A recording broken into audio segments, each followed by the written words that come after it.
अच्छा काम बनत घर कोई के ना निमन लागेला, चाहे तार कितनो केहू हित होके तो का।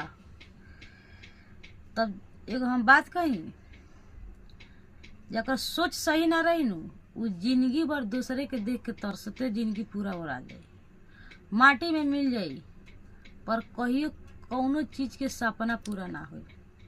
जब तहार सोचे सही नहीं के तो जब तहार दिल अगर है सबर बन हो अंदर, तो ऊपर वाला तारा के कोई दी हम इतना सोचल लगे हमरा से ऊंचा ओकरा के बनाव, ओकरा पीछे हमरो के बनई है, ठीक बा। तो ऊपर वाला तारा के कोई नहीं दी ना, तो फिर ओकर बनता बाप रे बाप केंगे बनता, काहे ओकरा घर ऐसन काम होता।